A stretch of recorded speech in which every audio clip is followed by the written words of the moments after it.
जय हिंद दोस्तों, स्वागत है आपका अपने YouTube channel creative study with RKG में। आज है 29 दिसंबर सन 2022 और इस दिन के टॉप करंट अफेयर जो कि आने वाले एग्ज़ाम के लिए काफ़ी महत्वपूर्ण है, उनको हम इस वीडियो में डिस्कस करेंगे। और साथ ही उनसे जुड़े हुए कुछ टॉप करंट अफेयर्स भी मैं और उनसे जुड़े हुए कुछ स्टैटिक जीके और प्रीवियस टॉप करंट अफेयर भी मैं आपको इस वीडियो में बताऊँगा। तो चलिए शुरुआत करते हैं आज के पहले प्रश्न से। हमारा पहला प्रश्न है, हाल ही में सामाजिक कार्यकर्ती एलिडा गुवेरा को पहला KR गौरी अम्मा राष्ट्रीय पुरस्कार मिला। यह किस देश की है? आपके ऑप्शन है क्यूबा, अमेरिका, फिनलैंड, म्यांमार। सही ऑप्शन है ए, क्यूबा। डॉक्टर गुवेरा को दिव्यांग बच्चों के पुनर्वास और विकासशील देशों को ऋण राहत प्रदान करने के लिए उनके प्रयासों के लिए पुरस्कार के लिए चुना गया है। ये है चित्र में एलिडा गुवेरा जो कि क्यूबा की हैं। इम्पॉर्टेंट फैक्ट्स की बात करें तो KR गौरी अम्मा केरल विधानसभा में दूसरी सबसे लंबे समय तक सेवा करने वाली विधायिका थी और पहली केरल सरकार की अंतिम जीवित सदस्य भी थी। बात करें क्यूबा की तो इसकी कैपिटल और लार्जेस्ट सिटी है हवाना। फर्स्ट सेक्रेटरी एंड प्रेसिडेंट यहाँ के मिगुएल डियाज कैनल हैं। प्राइम मिनिस्टर यहाँ के मैनुअल मोरेरो क्रूज हैं और यहाँ की करेंसी है क्यूबन पेसो। वहीं बात करें केरल की तो केरल का कैपिटल है तिरुवनंतपुरम डिस्ट्रिक्ट और सबसे बड़ा डिस्ट्रिक्ट भी तिरुवनंतपुरम है। यहाँ के गवर्नर हैं आरिफ मोहम्मद खान। चीफ मिनिस्टर है पिनराई विजयन। राज्यसभा में 9 सीटें और लोकसभा की 20 सीटें हैं। दूसरा प्रश्न है, हाल ही में इटली की एक फर्म के साथ किस कंपनी ने ग्रीन मेथनॉल के उत्पादन के लिए समझौता किया है? आपके ऑप्शन है NTPC, Tata power, Adani transmission limited, NHPC। सही ऑप्शन है ए, NTPC। भारत की सबसे बड़ी बिजली उत्पादन company national thermal power corporation limited यानी कि NTPC ने 26 दिसंबर को इटली स्थित मेयर टेक्नीमोंट ग्रुप की भारतीय सहायक कंपनी टेक्नीमोंट प्राइवेट लिमिटेड के साथ एक गैर बाध्यकारी समझौता ज्ञापन पर हस्ताक्षर किया है। इसका उद्देश्य भारत में NTPC की परियोजना में व्यावसायिक स्तर पर ग्रीन मेथनॉल का उत्पादन सुविधा विकसित करना है।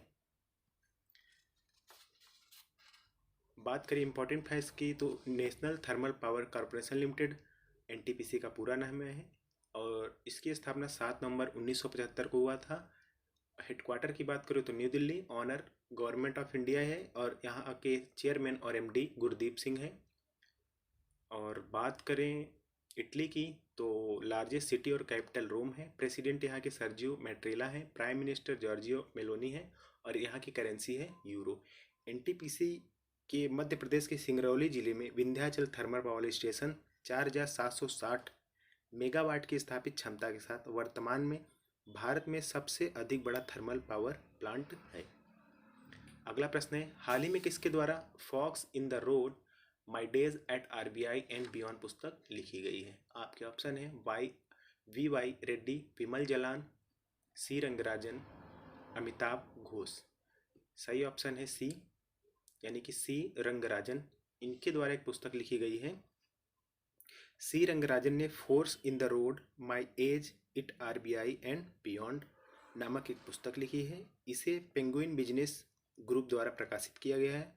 यह पुस्तक एक भारतीय अर्थशास्त्री, पूर्व संसद सदस्य और भारतीय रिजर्व बैंक के 19वें गवर्नर डॉक्टर C रंगराजन का संस्मरण है। ये चित्र में आप देख सकते हैं C रंगराजन। इम्पॉर्टेंट फैक्ट्स की बात करें तो reserve bank of India established हुआ था 1 अप्रैल 1935 को। ऑनरशिप इसका मिनिस्ट्री ऑफ फाइनेंस यानी गवर्नमेंट ऑफ इंडिया के पास रहता है। गवर्नर इसके इस समय शक्तिकांत दास हैं जो कि 26वें हैं। 25वें गवर्नर भी शक्तिकांत दास जी ही हैं। डिप्टी गवर्नर यहाँ पे T रविशंकर, महेश कुमार जैन, मिचेल पत्रा और M राजेश्वर राव है। और एक दो और बुक हैं जो इस समय लिखी गई हैं जिसका नाम एक है द इंडियन नेवी @75 जो कि रंजीत राय और अरिता बनर्जी के द्वारा लिखा गया है। और एक बुक और है जिसका नाम है फिट एट एनी एज जिसको एयर मार्शल PB अय्यर ने लॉन्च किया था। अगला प्रश्न है, हाल ही में किसे सेना का इंजीनियर इन चीफ नियुक्त किया गया है? आपके ऑप्शन है गंजी कमला वीराव, अरविंद वालिया, आलोक सिंह, दिनेश कुमार। सही ऑप्शन है बी, यानी कि लेफ्टिनेंट जनरल अरविंद वालिया को भारतीय सेना का अगला इंजीनियर इन चीफ नियुक्त किया गया है। वह लेफ्टिनेंट जनरल हरपाल सिंह का स्थान लेंगे, जो कि 31 दिसंबर को रिटायर हो रहे हैं। बात करें थल सेनाध्यक्ष की, तो इसमें जनरल मनोज पांडे हैं। वायु सेनाध्यक्ष air chief marshal Rakesh Kumar Singh Bhadauria हैं। और भारत के नौ सेनाध्यक्ष एडमिरल आर हरि कुमार हैं। चित्र में आप देख सकते हैं, ये हैं अरविंद वालिया जो कि लेफ्टिनेंट जनरल हैं। इनको बनाया गया सेना का engineer in chief. Important facts की बात करें तो जो नियुक्तियाँ इस समय हुई है उसमें है सुहेल एजाज खान को सऊदी अरब में भारत का नया राजदूत नियुक्त किया गया है। दिनेश कुमार को AERB यानी कि एटॉमिक एनर्जी रेगुलेटरी बोर्ड का अध्यक्ष नामित किया गया है। डॉक्टर PC रथ को कार्डियोलॉजिकल सोसाइटी ऑफ इंडिया का अध्यक्ष नियुक्त किया गया है। वहीं दिग्गज PT उषा को ओलंपिक संघ की महिला अध्यक्ष प्रमुख चुना गया है। इसके अलावा आप और भी देख सकते हैं, जिनमें से लेटेस्ट है रेलवे बोर्ड को चेयरमैन और CEO अनिल कुमार लाहौती को बनाया गया है। और NDIAC का अध्यक्ष हेमंत गुप्ता को बनाया गया है। हाल ही में कौन सा राज्य लोकायुक्त विधेयक पारित करने वाला देश का पहला राज्य बन गया है?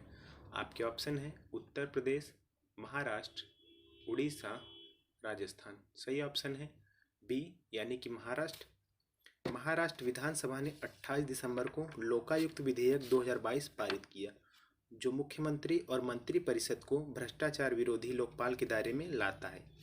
ऐसा करने वाला यह राज्य देश का पहला राज्य बन चुका है।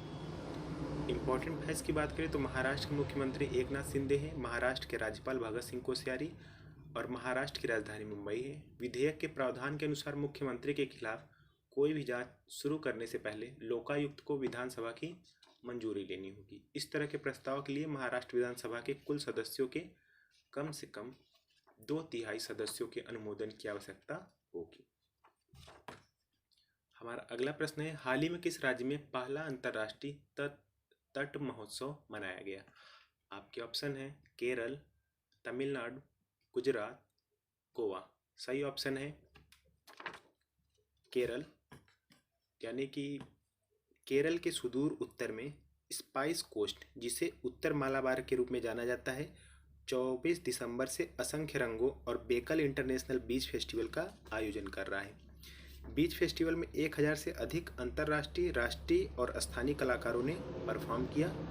मुख्यमंत्री पिनाराई विजयन ने 10 दिवसीय पहले अंतर्राष्ट्रीय समुद्र तट का उद्घाटन किया।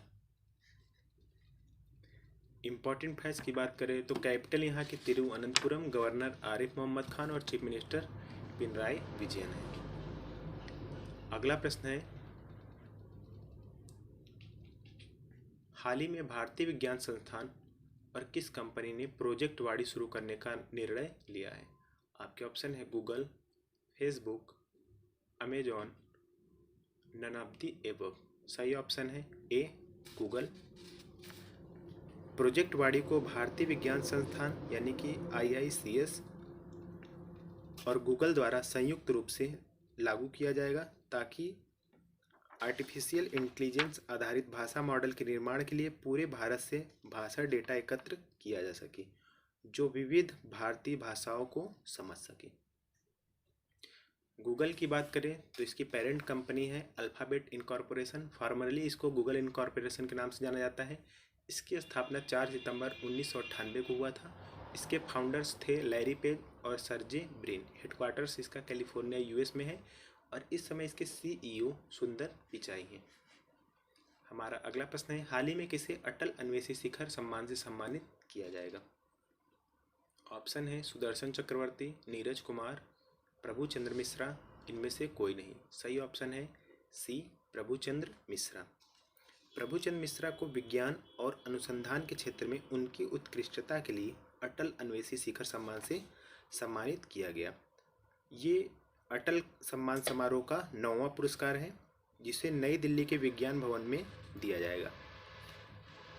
बात करें प्रभुचंद्र मिश्रा के कार्य क्षेत्र की, तो इन्होंने बाज पन्ने, स्टेम सेल और रिजेनरेटिव मेडिसिन में कार्य किया है।